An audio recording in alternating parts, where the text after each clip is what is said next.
நான் வசதியான வாழ்க்கையை உதறிட்டு உங்களுக்கு நன்றி கடன் செய்வதற்காக என்னுடைய எல்லா வழியும் தாங்கிக்கிட்டு என்னுடைய வசதியான வாழ்க்கையை விட்டுட்டு வரங்கிறாரு. 6,25,00,000 கேரவனை மட்டும் வச்சிருக்கிற இவரு வசதியான வாழ்க்கையை திறந்துட்டு வராராம். அங்கிருந்து கிளம்பும் போது டிஃபெண்டர், ரேஞ்ச் ரோவர், ஏர்போர்ட்டுக்கு வந்தா சேட்டல் பிளேட்டு, இறங்குனா 6,25,00,000 கேரவன். அந்த கேரவனுக்குள்ள என்ன இருக்குன்னு எவனுக்குமே தெரியாது. ஆனா வசதியான வாழ்க்கையை இழந்துட்டு வரங்கிறாப்ல. அந்த கேரவனை ஏன் முன்னாடியே சேர்க்கல? அந்த கேரவனை ஏன் திருச்சியில காட்டல? அந்த கேரவனை ஏன் பெரம்பூர் ஃபர்ஸ்ட் அபிடேவிட்ல காட்டல?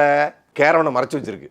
நல்லா தான் மேம் பேசணும், அப்படியே வாழைப்பழம் மாதிரி பேசுவான் மேம். இவன் பேசுறத பார்த்தா எப்படியா பட்டவங்கள தான் உயிர்ந்துருவாங்க, பேசியே கவர் பண்ணுவான் மேம் இவன். நான் அறிந்தவரை அபிடேவிட்டை தப்பா போட்டா 6ஆம் தேதி அனைத்து கட்சிகளையும் கூட்டு இந்த வேட்புமனு தாக்கலை சரி பார்ப்பாங்க. அப்படி சரிபார்க்கும் பொழுது ஏதாவது கட்சிகள் எதிர்ப்பு தெரிவிச்சு அந்த வேட்புமனுல குளறுபடின்னு சொன்னா அந்த வேட்புமனு நிராகரிக்கப்படும். இப்போ 2 வேட்புமனுல ஒரு வேட்புமனு தப்பா போட்டா ஒரு வேட்புமனு நிராகரிக்கப்பட வாய்ப்பு இருக்கு. 2ல போட்டி போட்டேன் ஆசைப்பட்டேன், 2லையும் நான் ஜெயிச்சிருப்பேன்.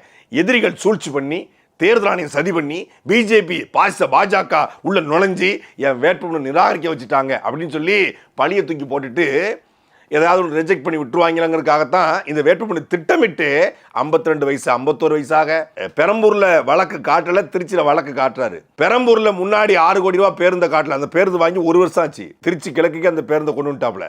அப்படிங்கும்போது இப்போ ஏன் அங்கே திருச்சி கிழக்கு போன தடவை 1 வருஷம் ஆக போகுது. அப்படின்னா இப்போ அந்த 1 வருஷம் முன்னாடி வாங்கின பேருந்தை ஏன் திருச்சிலையும் முதல்ல போட்ட அஃபிடேவிட்லையும் காட்ட மறுக்கணும்? அப்போ வேணும்னு இந்த வேட்புமனு நிராகரிக்கப்படணும் என்று திட்டமிட்டு விஜய் 2 பக்கம் போட்டு வச்சிருக்காரு.